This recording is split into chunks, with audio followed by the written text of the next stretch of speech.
fetal crônico e grave. E aqui está aquele prolongamento gestacional que muitas vezes nós fazemos. Então, aquelas discussões que quando você faz em congresso de obstetrícia e tem algum fetólogo presente, quase que desespera quando ele entra dentro de uma sala, como acontece isso com alguma frequência, e eu vejo discussão que diástole zero dá para levar até 15 dias. Eu tenho um caso de diástole zero que eu já levei 21 dias. Você entra em desespero, você fala, está levando como? O que vai ficar? O que isso vai virar? Isso vai virar uma paralisia cerebral. É isso aqui, ó. Sofrimento fetal crônico e grave. Centralização de fluxo, diástole zero reflexa, ou reversa. Quando você tem evidência, isso aqui é uma defesa que nós infelizmente não estamos tendo. Nós estamos discutindo modelo assistencial hoje de forma exaustiva, mas não colocamos nessa discussão o modelo assistencial que protege o médico, o obstetra. E nós precisamos incorporar essa discussão nos modelos assistenciais. Eu vejo muito se discutindo se o marido fica na sala ou não fica na sala, se o papagaio também pode ir, se não pode, se o vizinho tem direito a acompanhar o trabalho de parto, é isso? Se a enfermeira vai fazer, se é o que... Eu vejo todo mundo discutindo uma série de coisas, se vai ser na PPP, se a paciente vai para a bloco obstétrica, se vai ganhar onde fica no pré-parto, essa discussão, eu não vejo ninguém discutindo. Escuta, e para a proteção do obstetra, o que nós vamos incorporar na assistência desses partos? Ninguém discute. Por quê? Porque qualquer obstetra que tiver no seu parto o registro de que a criança não tinha o sangue de cordão ao nascimento, um pH de artéria umbilical menor do que 7, ele não pode ser acusado de nada que ocorra com essa criança a partir do nascimento, relativo à paralisia, relativo a disfunções encefálicas posteriores. Esse é o marcador limite. Então, se toda sala de parto tivesse um aparelhinho de medir com microgotas de pH, todos os obstetras estariam automaticamente protegidos de qualquer processo, de qualquer situação em que revelasse um pH de sangue de cordão umbilical ao nascimento superior a 7. Poderia também ter um base excess não superior a 12, menos 12. Mas só o pH, que é um aparelhinho simples, um aparelhinho baratinho, que poderia estar em todas as salas de parto. Encefalopatia grave, são crianças com idade gestacional. São crianças com idade gestacional maior do que 34 semanas e que fazem, às vezes, essas encefalopatias graves, hemorragias maciças, que no prematuro tem uma certa ocorrência decorrente da própria prematuridade, mas que no feto após 34 semanas, se ocorreu, é porque houve um quadro de hipóxia periparto ou pós-parto intensa. Tem que se excluir outras etiologias, distúrbio de coagulação. O que acontece com coagulação? Feto com ciúr, feto portador de crescimento uterino retardado, é policitêmico, é trombocitopênico. Isso é uma característica do retardo de crescimento intrauterino. Ele faz policitemia para tentar aumentar a concentração de oxigênio, e essa busca da policitemia faz com que haja uma redução significativa de plaqueta. Ele é trombocitopênico. Nasce 1, 2, 3, 6 horas depois, faz uma hemorragia maciça. Se atribui isso a trauma do parto. Não, isso é o distúrbio de coagulação próprio da doença que esse feto tem, que é um ciúr grave.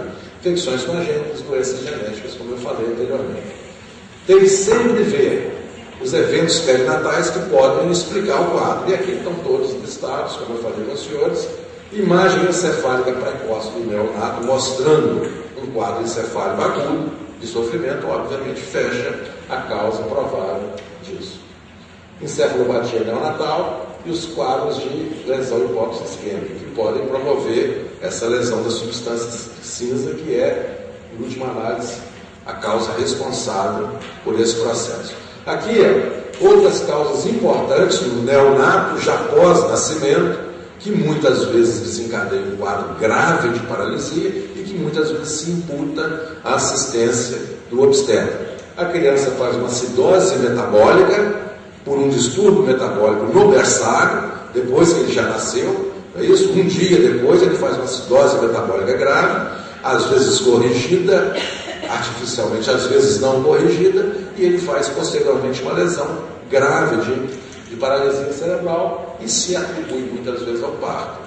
Disfunção de órgãos não encefálicos, uma criança que choca, faz um choque cardiogênico, não é infrequente nessas crianças prematuras e nos quadros de CIUR, faz um choque cardiogênico, fica hipoxêmico, obviamente, baixa perfusão encefálica e desenvolve um quadro que posteriormente é atribuído também ao obstétrico.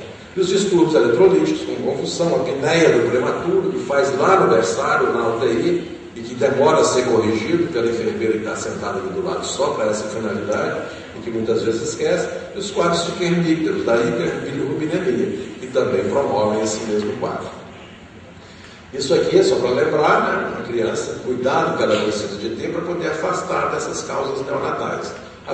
Internada no local adequado, cuidado adequado, se precisar de fazer sua fototerapia adequada para evitar que atinja esses outros. Proteção neural, isso aqui é uma coisa que tem sido procurado muito pelos perinatologistas, substâncias que protegem o inserto de crianças de risco, prematuros, baixo peso. O único que até hoje se reconheceu como protetor, neuroprotetor, foi o sulfato de magnésio. Infelizmente, uma droga suficientemente arriscada para que a gente use com essa finalidade, né? O parto traumático, principalmente diagnóstico de sofrimento crônico, evitar esse sofrimento crônico prolongado. Assistência neonatal adequada. Propedêutica obstétrica, isso aqui, olha, orientações para prevenção da paralisia. E é uma prevenção também dos nossos problemas, né? Que hoje são frequentes, então todo dia no nosso dia a dia, os processos por malprática.